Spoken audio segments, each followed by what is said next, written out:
Good morning, students. This video is for class 8.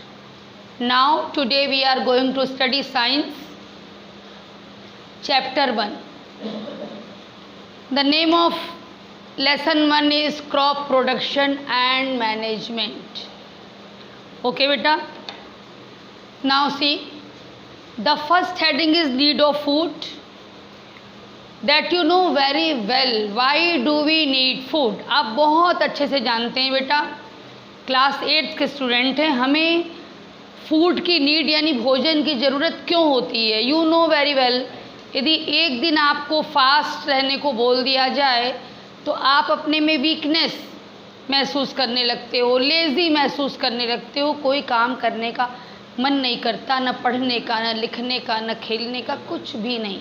Okay, that means food is necessary for us to get energy. What is energy? Capacity to do work. तो आपके में काम करने की capacity हो, क्षमता हो, आप एक्टिव रहें, इसके लिए ज़रूरी है फूड. पहले से भी आप लोग जानते हो, फिर भी अब टॉपिक है तो I am dealing with it. Now next topic is agriculture, food. देखिए, फूड और एग्रीकल्चर में क्या रिलेशन है. भोजन चाहिए, दाल चावल रोटी सब्जी फल सब चाहिए खाने को.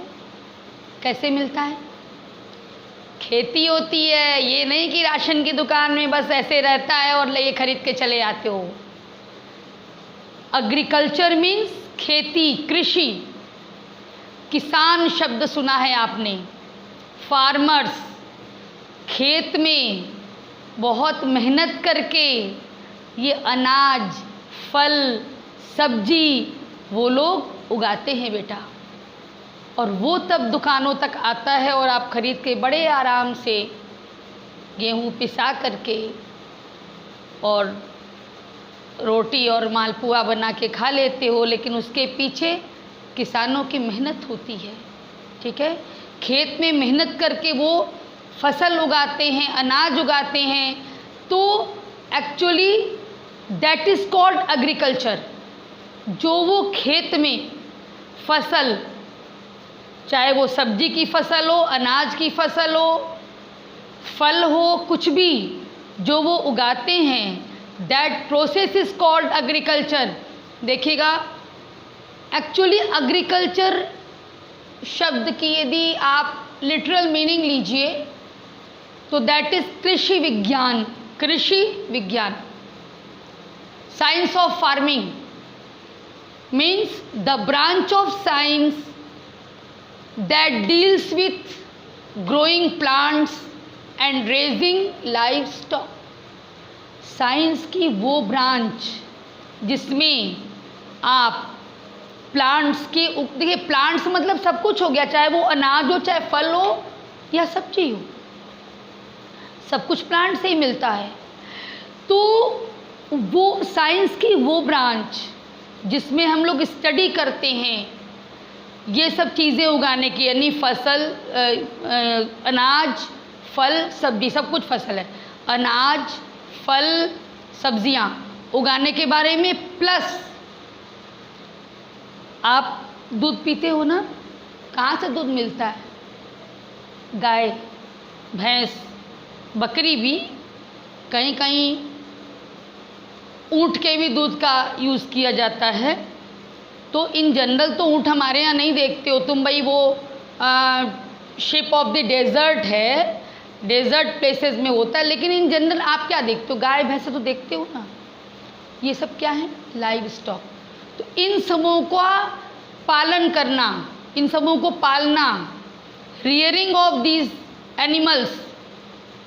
ठीक है बेटा, जो आपको मिल्क प्रोवाइड कर रहे हैं, या इसके अलावा और भी चीज़ें हैं, जैसे कि आप एग खाते हो तो एग के लिए क्या है?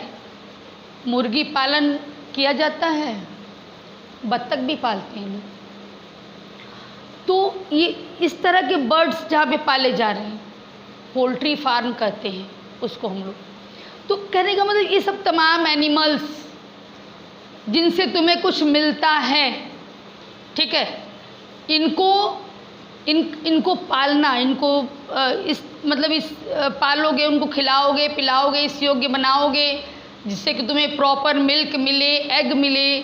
तो ये सारी चीज़ें इंक्लूड होती हैं एग्रीकल्चर में।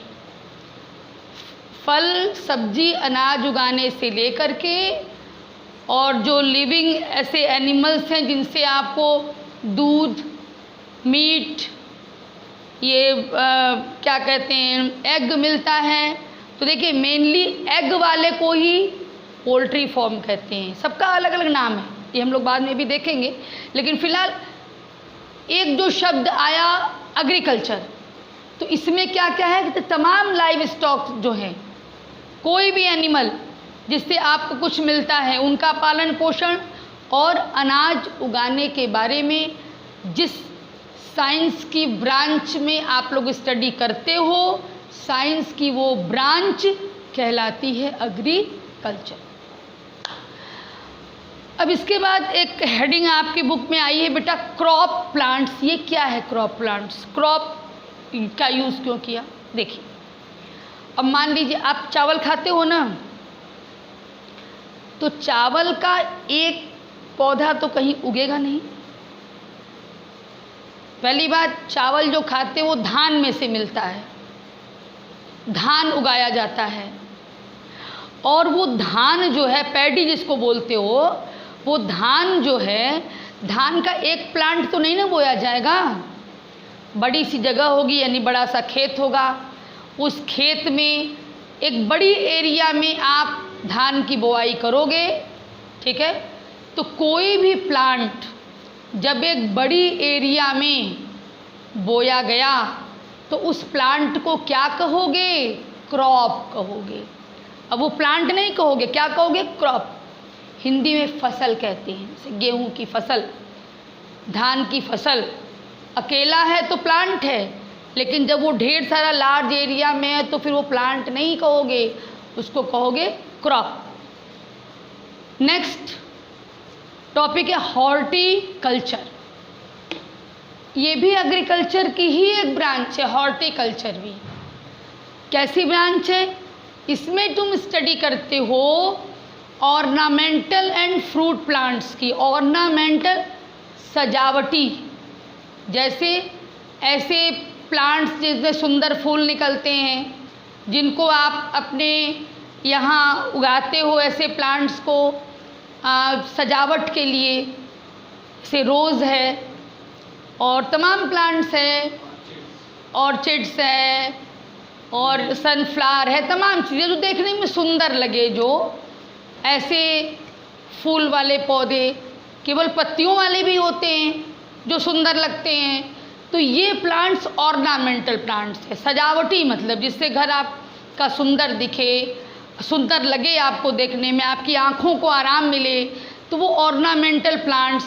और फ्रूट प्लांट्स यानी वो प्लांट जो आपको फल देते हैं, इनकी स्टडी साइंस के या एग्रीकल्चर के जिस ब्रांच में, एग्रीकल्चर की भी ब्रांचेज हैं, तो एग्रीकल्चर की जिस ब्रांच में हम इनकी स्टडी करते हैं, ऑर्नामेंटल प्लांट्स की और फ्रूट प्लांट्स की, एग्रीकल्चर की उस ब्रांच को हम कहते हैं हॉर्टिकल्चर। अब आइए, classification of crops according to season. Season के अकॉर्डिंग क्रॉप्स को हम लोगों ने दो ग्रुप में क्लासिफाई किया है, kharif crop and rabi crop. Kharif crops जो होते हैं उनकी बुआई, सोइंग, बुआई शब्द जानते हैं आप, भारत के रहने वाले हैं जो कि कृषि प्रधान देश है, यानी कि एग्रीकल्चर ही यहाँ का मेन ऑक्यूपेशन है। तो बुआई यानी कुछ बोना। अब आपको ये भी थोड़ा बहुत जानना चाहिए, यदि जो लोग गांव की पृष्ठभूमि से, जिनका बैकग्राउंड थोड़ा गांव से जुड़ा है, वो कुछ ज़्यादा जानते हैं। जिनका नहीं जुड़ा है उनको भी ये सलाह दी जाती है कि कभी दोस्त ही के गांव जाकर के कभी कुछ देख लें, क्योंकि जानना चाहिए, तो फिर आप भी गुड़ बो करके और गन्ना उगाएंगे तो इसलिए आपको एग्रीकल्चर के बारे में जानना चाहिए। तो देखिए, खरीफ क्रॉप्स जो होती हैं इनकी बुआई जून जुलाई के महीने में होती है, यानी बारिश के दिनों में होती है, ठीक है। और कटाई कब होती है, हार्वेस्टिंग कब होती है, सितंबर अक्टूबर के महीने में हार्वेस्टिंग होती है। ऐसे प्लांट्स या ऐसी फसल इस समय बोई जाएगी जिनको पानी की आवश्यकता ज़्यादा होगी। इसी समय बरसात होती है, तो जैसे धान है, पैडी, सोयाबीन है, आप जानते हो सोयाबीन, कॉटन, मेज़, मक्का, कॉटन कपास जिससे रुई बनता है, ये सब प्लांट्स जो हैं वो खरीफ क्रॉप्स में आती है। ये सब मेन एग्जाम्पल है खरीफ क्रॉप्स की, जिनकी बुआई होगी जून जुलाई में और कटाई यानी हार्वेस्टिंग होगी सितंबर अक्टूबर। इसके बाद आइए बेटा रबी क्रॉप्स पर। रबी क्रॉप्स की बुआई अक्टूबर से दिसंबर यानी ठंड की शुरुआत में, winter season, beginning of the winter season, उस समय बुआई होती है इसकी। और हार्वेस्टिंग यानी फसल की कटाई कब होगी, मार्च अप्रैल में इसकी कटाई होती है। एग्जाम्पल, वेल नोन एग्जाम्पल है वीट, गेहूँ, इसके अलावा ग्राम यानी चना, मस्टर्ड, सरसों, ये सब रबी क्रॉप्स हैं जो इसी समय बोए जाते हैं, यानी जाड़े की शुरुआत में और गर्मी की शुरुआत में इनकी हार्वेस्टिंग हो जाती है। Okay, the next topic is agricultural practices. क्या होता है, व्हाट इज एग्रीकल्चरल प्रैक्टिस? फसल को बहुत बढ़िया से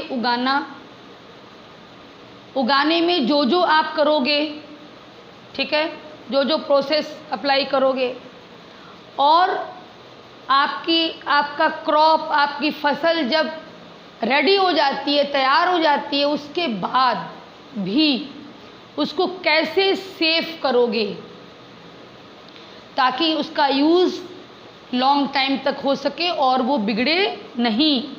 ये सारी चीज़ें इंक्लूड हैं एग्रीकल्चरल प्रैक्टिस में।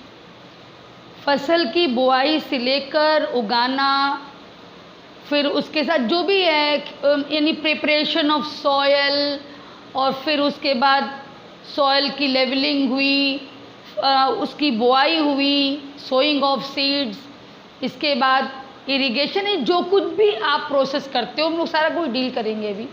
जो कुछ भी करते हो बुआई से लेकर के, इवन कहो सॉयल प्रिपरेशन से लेकर के, फसल तैयार हो गई, उसके बाद फसल को आपने सेव किया, सुरक्षित किया, to use further for a long time, और वो फसल आपकी बिगड़े ना, चाहे वो फसल का मतलब अनाज हो, फल है, सब्जी, जो कुछ भी है।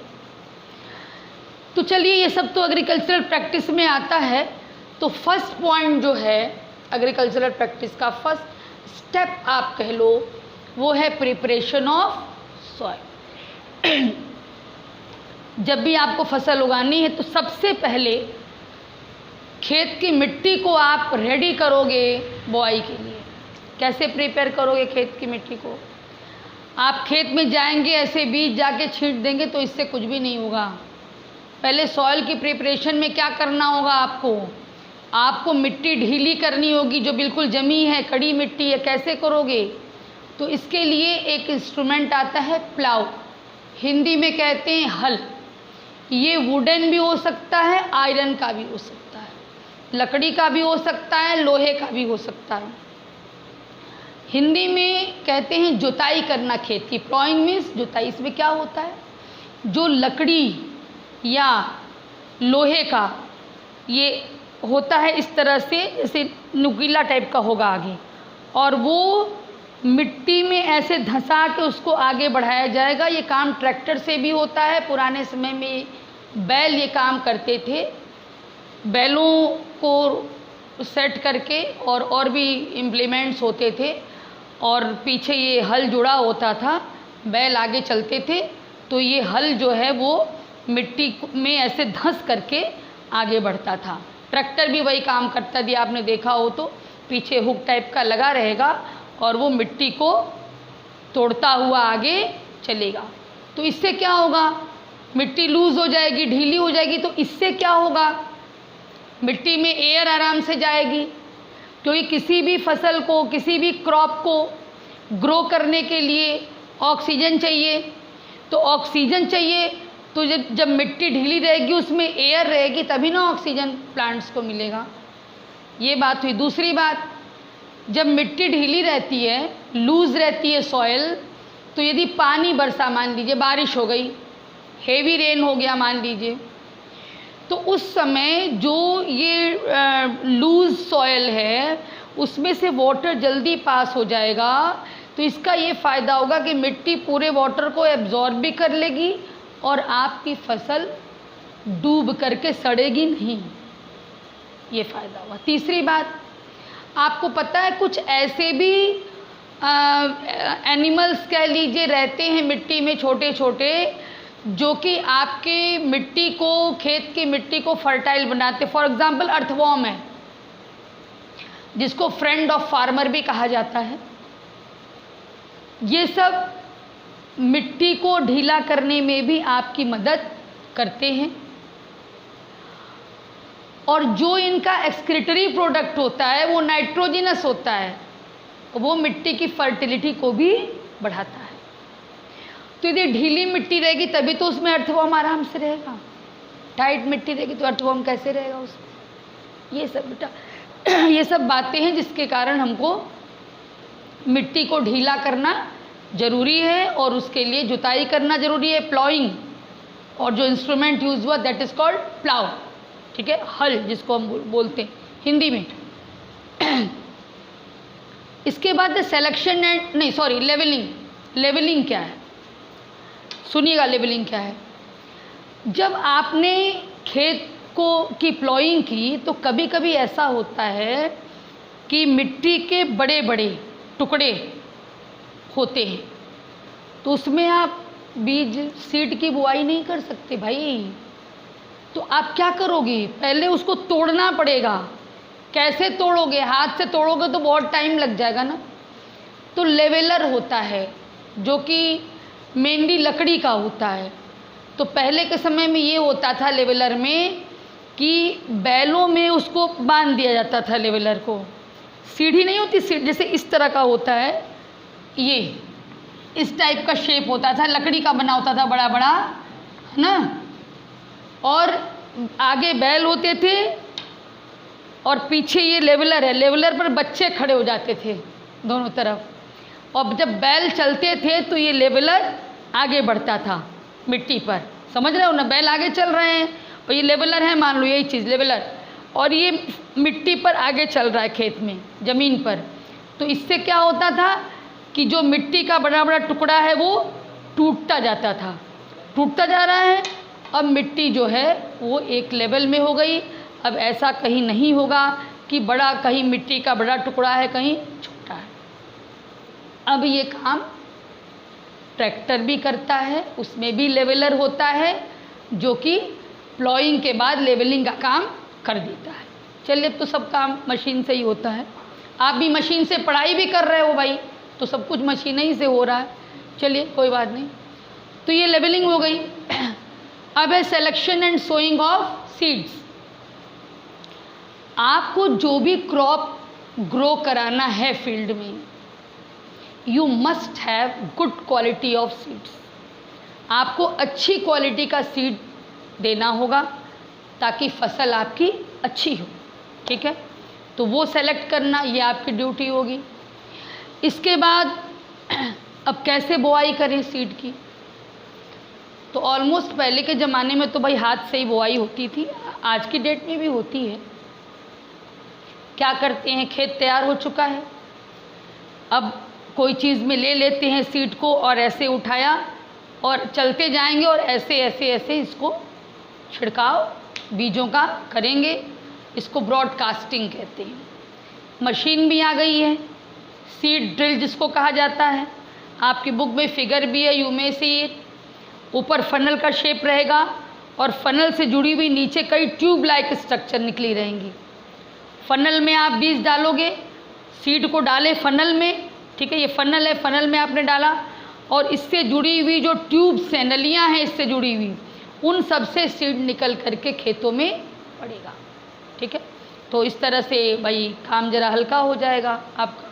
बहुत बड़ा खेत है, कितना आप हाथ से बोएंगे। पहले के ज़माने में हालांकि हाथी से होता था, लेकिन अब कम समय में अधिक वर्क करने के लिए सीड ड्रिल आ गया।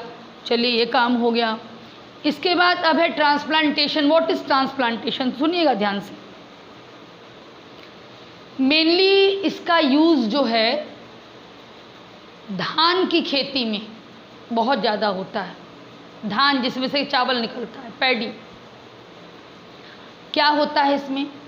पहले थोड़ी सी ज़मीन में, ठीक है, बहुत थोड़ी सी ज़मीन में पानी वानी भर के खूब मिट्टी बढ़िया तैयार करके उसमें, जैसे हम धान का एग्जाम्पल आपको समझा रहे हैं, और भी प्लांट्स के लिए होता है ये, सब्जियों उब्जियों के भी प्लांट के लिए काम किया जाता है, लेकिन हम मेनली आपको इसलिए समझा रहे हैं कि एकदम कॉमन प्रैक्टिस में ये चीज़ जो मैं बता रही हूँ आपको खेती में आज की डेट में भी।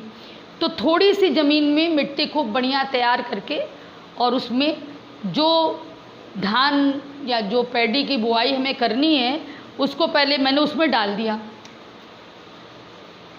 वो उगा, जर्मिनेशन हुआ, वो उगा, और जब वो करीब हमें लगता है कि 5-6 इंच का हो जाता है,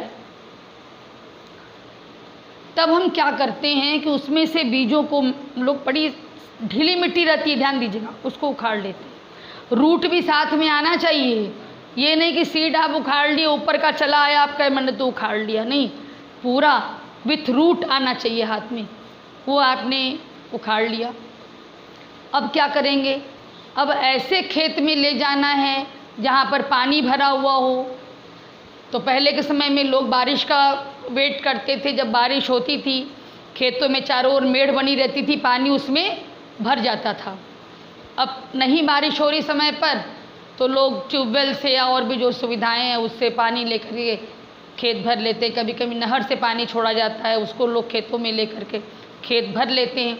और फिर क्या करते हैं, जो ये सीडलिंग लेकर गए, सीडलिंग हुआ ना, सीड से जो उगा है, तो जो सीडलिंग लेकर गए उसको थोड़ा थोड़ा, जैसे ये प्लेन ज़मीन है आपकी, तो निश्चित दूरी पर थोड़ा से लेके यहाँ ज़मीन में धंसाया।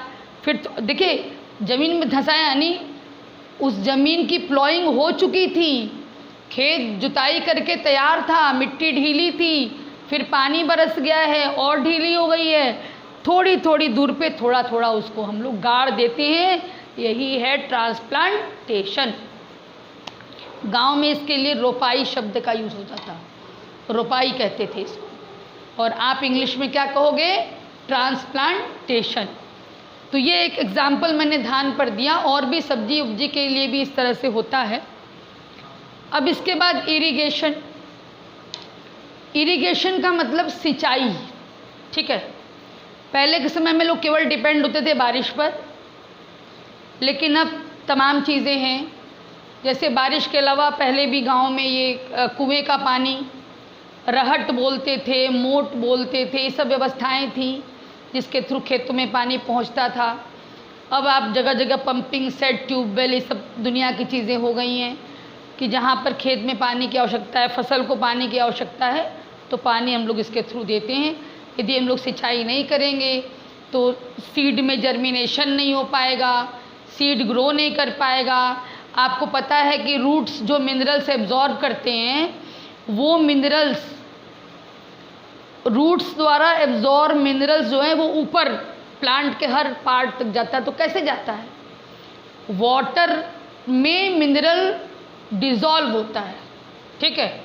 तो वाटर में डिज़ोल्व्ड मिनरल तभी तो ऊपर जाएगा ना भाई, जब वाटर मिलेगा, और जब वाटर नहीं मिलेगा तो ये काम नहीं हो पाएगा। तो क्या होगा? आपका प्लांट जो है विदरिंग हो जाएगी, दैट मीन्स मुरझा जाएगा, मर जाएगा। तो इसलिए सिंचाई ज़रूरी है, इरिगेशन यानी ज़रूरी है। फिर इसके बाद वीडिंग। वीडिंग क्या है देखिए मैं बताऊं, वीड्स क्या है। तो जब आपने तो बोया, मान ली धान की फसल, गेहूं की फसल, कुछ भी आपने बोया है, कोई भी फसल बोई, होता क्या है, आपने जो बोया है वो तो फसल होगी, ठीक है, लेकिन कुछ ऐसी भी चीज़ें, कुछ घास वास उगाती हैं जिसकी आपको ज़रूरत नहीं है। तो आप ये कह सकते हो नहीं ज़रूरत है तो क्या हुआ, उसको भी रहने दो, नुकसान क्या है। नहीं, नुकसान है। नुकसान ये है उससे कि जो न्यूट्रिशन, मिट्टी से जो न्यूट्रिशन उस क्रॉप को मिलने वाला है, जिसको आप ग्रो करना चाहते हो, उसका भोजन, उसका न्यूट्रिशन, वो जो अनवांटेड प्लांट है जिसको हम वीड नाम दे रहे हैं, वो खींच लेगा और आप जो वांटेड है, जो आप क्रॉप चाह रहे हो, वो कमज़ोर हो जाए। तो क्या करें, तो उस वीड को उखाड़ना पड़ेगा।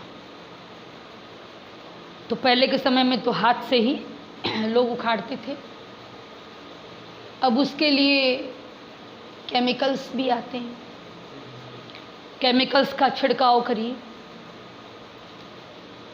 वीडिसाइड नाम देते हैं, ठीक। उसका ये बेनिफिट है, केवल वीड्स पर ही वो अटैक करेगा, आपकी फसल सेफ रहे। ये बात हो गई। इसके बाद एक पॉइंट यहाँ लिखा नहीं गया, मैं बता रही हूँ, आपको और भी कुछ चीज़ों से बचाना पड़ता है फसल को। इंसेक्ट्स हैं, उनको मारने के लिए आप इंसेक्टिसाइड्स डालते हो। पेस्ट मतलब वो देखिए, वो जो भी है, पेस्ट भी क्या है, एक तरह से इंसेक्ट ही है।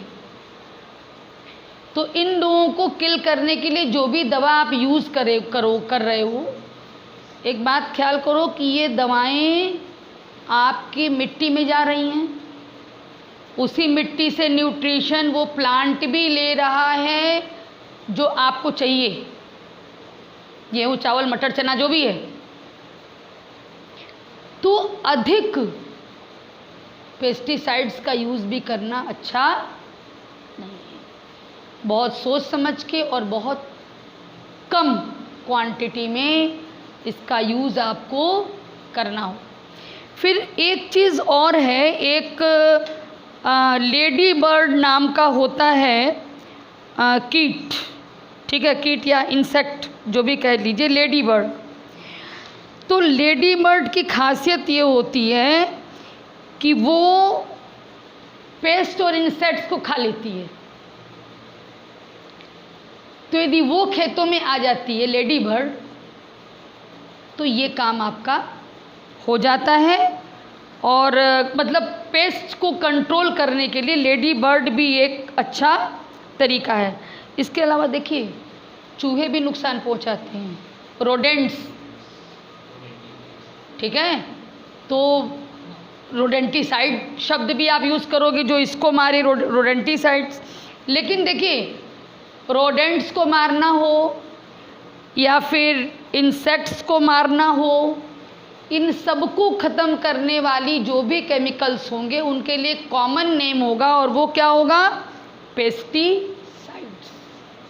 पेस्टिसाइड्स कॉमन नेम है, जिसमें कि रोडेंटिसाइड्स भी आ रहा है और इंसेक्टिसाइड्स भी आ रहा है, ठीक है, ये दिमाग में रखिएगा। तो ये हो गया आपका वीडिंग। अब फसल तैयार हुई आपकी, तो फसल की कटाई को क्या कहेंगे, हार्वेस्टिंग। पुराना तरीका था सिक्कल यानी हंसिया से फसल काटी जाती थी। अब तो भाई हर काम मशीन से होता है, मैंने बता ही दिया। हार्वेस्टर कहेंगे, जो मशीन हार्वेस्टिंग करेगी वो हार्वेस्टर। थ्रेशिंग, फसल कट के आ गई। गांव में देखे हैं कभी भी धान की, गेहूं की फसल लंबी लंबी ये डंठी होगी और ऊपर दाने लगे होंगे, ठीक है। काटेंगे पूरा नीचे से, केवल रूट अंदर ज़मीन में छूटेगी, बाकी यहाँ से काट। तो उसको कटाई हो गई, मतलब हार्वेस्टिंग हो गई। अब नेक्स्ट स्टेप क्या होता है कि जो दाना है वो अलग करो, जो ऊपर दाने लगे हैं वो अलग करो, और बाकी जो पोर्शन है जिसको हस्क कह सकते हो, भूसा कह सकते हो, तो ये सब अलग करो। ठीक है, तो ये काम का भी दो तरीका होता था। गांव में पहले लोग जो धान वान की फसल है ना, उसकी थोड़ा थोड़ा लेकर उसकी पिटाई ऐसे करते थे। और गेहूं की फसल को क्या करते थे पता है?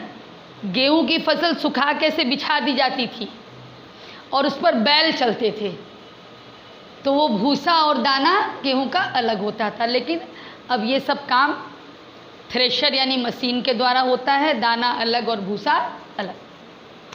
इसके बाद विनोइंग है। देखिए, दाना और भूसा अलग तो हो गए, लेकिन अभी एक साथ मिक्सअप हैं। अब विनोइंग में क्या करेंगे? दाना अलग भूसा अलग। तो पहले के समय में बर्तन में किसी डलिया वलिया में बड़ी ले लिया जाता था और इंतज़ार किया जाता था कि जब बढ़िया हवा चले। तो जब बढ़िया हवा चलती थी तो क्या करते थे? देखिए, ऐसे भूसा दाना सब इसमें है, किसी बर्तन में ऐसे उठाए हैं, ऐसे ऐसे धीरे धीरे गिराते थे। जब ऐसे धीरे धीरे गिराते थे तो इधर से हवा आई तो हवा आकर के भूसे को दूर फेंक देती थी, और जो दाना भारी होने के कारण वहीं नज़दीक में गिरता था। तो इसको विनोइंग कहते हैं। और अब ये काम भी मशीन से होता है। फैन लगा रहता है, उसमें भूसा दूर और दाना नज़दीक। तो ये हो गया। अब दाना बिल्कुल अलग हो गया, भूसा पुआल जो भी है वो एकदम से अलग हो गया। इसके बाद अब मामला आया कहाँ? स्टोरेज। आपने जो भी फसल उगाई तुरंत तो कंज्यूम हो नहीं जाएगी। गवर्नमेंट भी आपसे परचेज करेगी तो गवर्नमेंट भी तुरंत तो कंज्यूम करवा नहीं पाएगी, उसको रखना होता है सालों साल, धीरे धीरे यूज़ होता है। ये तो सीरियल्स की बात हमने करी, सीरियल्स में दाने वाले अनाज, इसकी बात मैंने की। इसके अलावा फल हैं, सब्जियां हैं, जो ढेर सारा सीजन में उग रहा है, तो वो पूरे साल भर कैसे फ्रेश रहेगा, क्या होगा। तो देखो, फल सब्जी के लिए तो क्या होता है ना कि कोल्ड स्टोरेज आपने सुना होगा, तो वहाँ पे जो टेम्परेचर होता है एकदम डाउन कर दिया जाता है टेम्परेचर। आपके घर में फ्रीज है और फ्रीज़र में टेम्परेचर और डाउन रहता है। तो आप देखते हो ना, कोई चीज़ फ्रेश रखना है तो आप फ्रिज का इस्तेमाल करते हो या फ्रीज़र का कभी इस्तेमाल करते हो फ्रेश रखने के लिए चीज़। तो ऐसे ही बड़ा बड़ा हॉल होता है, समझो बड़ा बड़ा फ्रिज समझ लो उसको, बड़ा बड़ा हॉल होता है, उसमें टेम्परेचर एकदम डाउन कर दिया जाता है और फिर उसमें फल सब्जियां रखोगे तो वो फ्रेश रहेंगी। ठीक है, ऐसे अनाज है, गेहूं चावल रखना है तो गेहूं चावल रखने के लिए तुमको टेम्परेचर डाउन करने की ज़रूरत नहीं है। वो बड़ा बड़ा हॉल होगा, जो ग्रेनरी कहते हैं हम लोग। ठीक है, उसमें, और उसमें क्या करते हैं ना कि कुछ ऐसे केमिकल्स होते हैं जिनकी वेपर का छिड़काव कर देते हैं, फ्यूमिगेशन उसको बोलते हैं।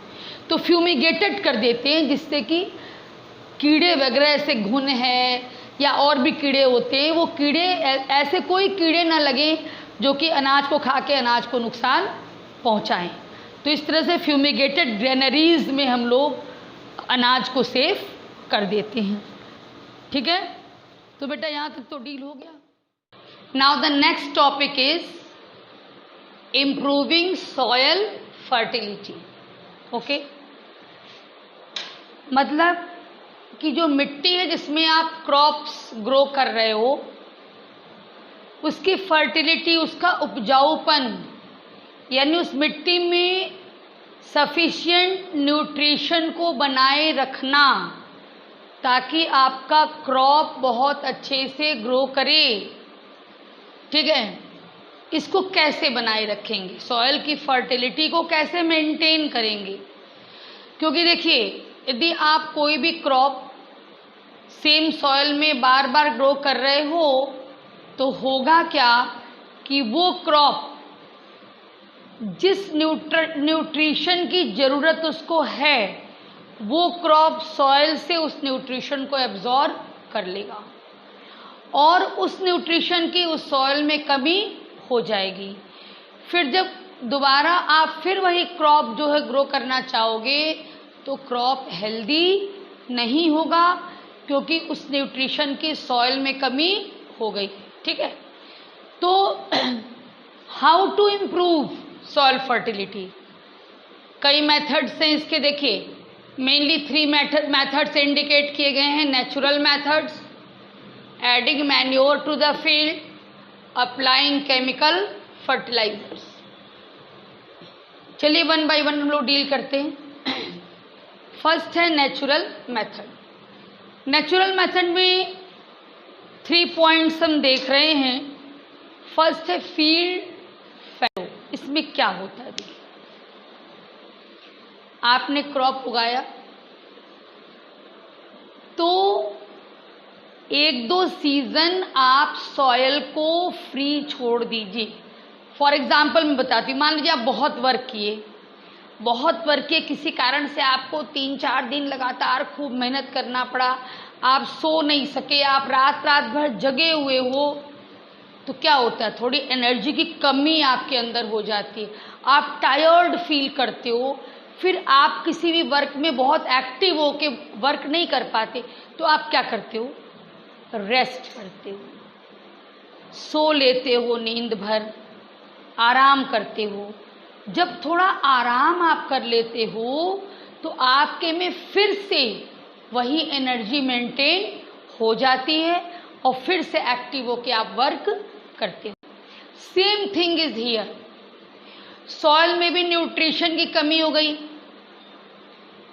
क्रॉप ग्रोइंग के बाद, तो आप थोड़ा सा रेस्ट करने के लिए छोड़ दो सॉइल को 1-2 सीजन। होगा क्या कि जैसे पेड़ों की पत्तियां हैं या छोटे छोटे जो डेड एनिमल्स वगैरह होते हैं, तो दे आर डिकेइंग।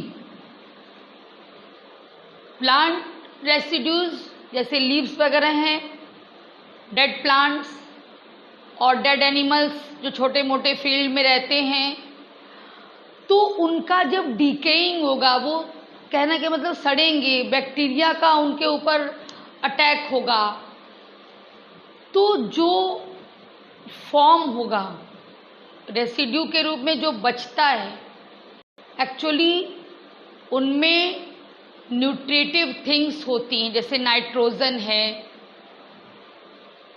पोटेशियम है, फास्फोरस है, ये सब आपको डेड और डिकेड एनिमल बॉडीज से भी मिलता है। तो ये सब चीज़ें, कहने का मतलब जब डेड प्लांट्स की रॉटिंग होगी, जब डेड एनिमल्स का डिकेइंग होगा, तो ये सब प्रोसीजर में क्या होगा कि जो कुछ बनेगा, रेसिड्यू जो बचेगा, वो मिट्टी में मिल जाएगा और वो सब न्यूट्रिटिव होता है सॉइल के लिए, जो कि सॉइल को न्यूट्रिशन में फिर से रिच बना देता है। आपने ह्यूमस नाम सुना होगा, जो सॉइल की अपर मोस्ट लेयर होती है, अभी इस बुक में नहीं दिया लेकिन होता है। तो उस ह्यूमस में क्या होता है, तो आप लोगों ने स्टडी किया है कि सड़ी गली पत्तियाँ ये सब रहता है, उसमें वो डेड एनिमल्स छोटे मोटे रहते हैं, वो सड़ते वड़ते हैं, तो उनसे जो बनता है उससे वो मिट्टी की सॉइल की ऊपरी लेयर में रहता है, इसलिए वो लेयर बहुत ही फर्टाइल होती है। तो सेम प्रोसीजर इज हियर कि जब आप सॉइल को रेस्ट करने के लिए छोड़ देते हो, तो डेड और डिकेड मैटर जो है वो सॉइल की फर्टिलिटी को बढ़ा देता है। उसमें डिकेइंग होगी, प्लांट्स में रॉटिंग होगी, वो भी एक तरह का डिकेइंग ही है, यानी धीरे धीरे वो समाप्त होगा। आप देख रहे हो कि वो समाप्त हो रहा है बॉडी, लेकिन जो रेसिड्यू हो रहा है, उसका जो बच रहा है, उसमें न्यूट्रिशन है और वो फर्टाइल बना रहा है, न्यूट्रिशन को बढ़ा रहा है। तो इस तरह से थोड़ा छोड़ देते हैं सॉइल को रेस्ट करने के लिए, तो फिर से इम्प्रूव हो जाती सॉइल फर्टिलिटी। इसी तरह से नेक्स्ट है क्रॉप रोटेशन। तो आप जानते हैं जैसे कि हर क्रॉप को ऐसा नहीं कि एक ही तरह के न्यूट्रिशन की ज़रूरत पड़ती है। जैसे गेहूं है, तो गेहूं मान लीजिए नाइट्रोजन एब्जॉर्ब कर रहा है, वीट प्लांट जो है, वीट क्रॉप जो है सॉइल में से एब्जॉर्ब कर रहा है नाइट्रोजन को, मान लीजिए, ठीक है। तो आप क्या करिए, यदि उसके साथ किसी लेग्यूमिनस प्लांट को भी आप बो देते हैं तो आप जानते हो कि लेग्यूमिनस प्लांट्स की रूट में वो राइजोबियम बैक्टीरिया होता है जो कि एटमॉस्फेयर की नाइट्रोजन को लेके नाइट्रेट में चेंज कर देता है। तो जो नाइट्रोजन एक प्लांट एब्जॉर्ब करेगा, दूसरा प्लांट ऐसा उसके साथ आप उगाइए जो उस नाइट्रोजन की कमी को सॉइल में पूरी कर दे। तो इस तरह से क्या होगा कि फर्टिलिटी बरकरार रहेगी। एक प्लांट ने यदि कोई न्यूट्रिशन एब्जॉर्ब किया कोई खास तरीके का, तो दूसरा प्लांट उसमें, दूसरे प्लांट के कारण उसमें जो है न्यूट्रिशन वापस आ गया। ठीक है, तो ये है आपका क्रॉप रोटेशन में। क्रॉप रोटेशन एक्चुअली ये है, मैं बता दूं, जो अभी मैंने बताया वो मल्टीपल क्रॉपिंग था, और क्रॉप रोटेशन में ये होता है कि एक क्रॉप आपने बोया, आपने देखा कि वो क्रॉप ऐसा है जो किसी खास न्यूट्रिशन को ले रहा है, अब आप दूसरे सीजन में सेम क्रॉप मत डालिए, मत उगाइए। आप दूसरा क्रॉप, ऐसा क्रॉप आप उगाइए उसमें कि जो उस न्यूट्रिशन को ना ले। ठीक है, फॉर एग्जाम्पल मैंने क्रॉप ए ग्रो किया, क्रॉप ए ने बहुत ज़्यादा नाइट्रोजन एब्जॉर्ब कर लिया सॉइल में से, तो आप नेक्स्ट सीजन में क्रॉप ए मत ग्रो करिए, क्रॉप बी डालिए, उगाइए उसमें। तो क्रॉप बी ऐसा होना चाहिए जो कि नाइट्रोजन कंज्यूम करने वाला ना हो।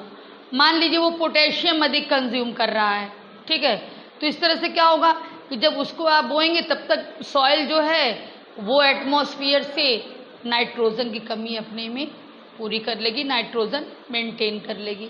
तो ये एक्चुअली था क्रॉप रोटेशन। और मल्टीपल क्रॉपिंग जो भी मैंने समझाया कि आप दो प्लांट्स एक साथ उगा लीजिए, उसमें दो तरह के क्रॉप, एक तरह का क्रॉप जो है मान लीजिए नाइट्रोजन ले रहा है, दूसरी तरह का क्रॉप उसमें मिट्टी में नाइट्रोजन वापस ला दे रहा है। तो इस तरह से, जैसे बहुत इसका वेल नोन एग्जाम्पल है ये गेहूं और मटर, आपकी बुक में भी एग्जाम्पल दिया है। तो गेहूं जो है वो नाइट्रोजन लेगा सॉइल में से, और मटर जो है चूँकि लेग्यूमिनस है तो इसलिए ये नाइट्रोजन सॉइल को वापस करेगी। ठीक है, तो इस तरह से ये 3 टॉपिक आपका है।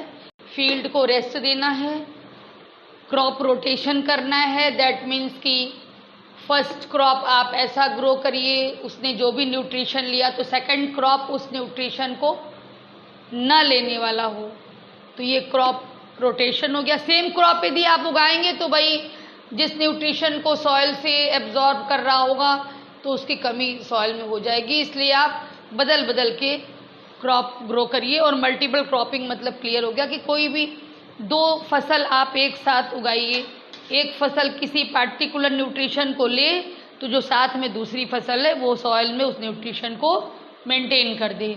ठीक है, अब नेक्स्ट टॉपिक है फूड फ्रॉम एनिमल्स। आपको पता है आपको एनिमल से क्या क्या मिलता है? मिल्क है, मीट है, एग है, ये सब चीज़ें आपको मिलती हैं।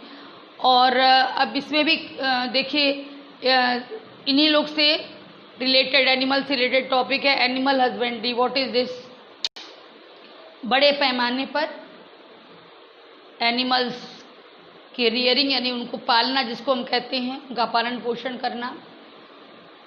आप चाहे उसके जैसे मिल्क के लिए आप काउज, बफेलोज, गोट्स ये सब पालते हैं, उनको सही ढंग से शेल्टर प्रोवाइड करना, सही ढंग से फूड प्रोवाइड करना, रखने के लिए भी वेल वेंटिलेटेड रूम रहे, जो भी हॉल रहे, जो भी रहे। तो कहने का मतलब कि बहुत अच्छे ढंग से उनको रखना, उनके भोजन, उनके रहने की सही व्यवस्था करना, साफ सफाई का प्रबंध रखना। तो ये बड़े स्केल पर जो हम लोग एनिमल पालते हैं उसको नाम दिया जाता है एनिमल हस्बेंड्री। मिल्क एनिमल्स क्या होते हैं? जिन एनिमल्स से आपको मिल्क मिलता है उनको मिल्क एनिमल्स कहते हैं। काऊ, बफेलो आप अच्छी तरह जानते हैं। इसके अलावा भाई वो क्या बोलते हैं, गोट का भी मिल्क, कैमल का भी मिल्क यूज़ किया जाता है। ये लोग मिल्क एनिमल्स कहे जा सकते हैं। जिनसे भी मिल्क मिलता है अब उनको मिल्क एनिमल्स कहते हैं। पोल्ट्री फार्मिंग में क्या है, कुछ ऐसे बर्ड्स होते हैं जिनको एग के लिए भी और मीट के लिए भी आप उनको पालते हैं, ठीक है। तो वो ये पोल्ट्री फार्मिंग कहलाता है। जैसे कि आप देखे होंगे मुर्गियाँ लोग पालते हैं, बतख लोग पालते हैं, और भी पक्षी हैं, कोयल वगैरह लोग पालते हैं मीट के लिए भी, एग के लिए भी। तो this is called poultry farming. Pisciculture में क्या होता है, मछली पालन सुना होगा आपने, आर्टिफिशियल तालाब बना करके मछलियाँ पाली जाती हैं, ठीक है भाई। उनको बेचेंगे, मछली खाने वाले भी बहुत से लोग होते हैं। तो इस तरह से जो आर्टिफिशियली हम लोग तालाब वगैरह बना के और मछली पालते हैं इसी के लिए, तो ये पिसीकल्चर कहलाता है। एपीकल्चर मतलब मधुमक्खी पालन, मधुमक्खियाँ पालते हैं, उनसे आपको मेनली हनी मिलता है।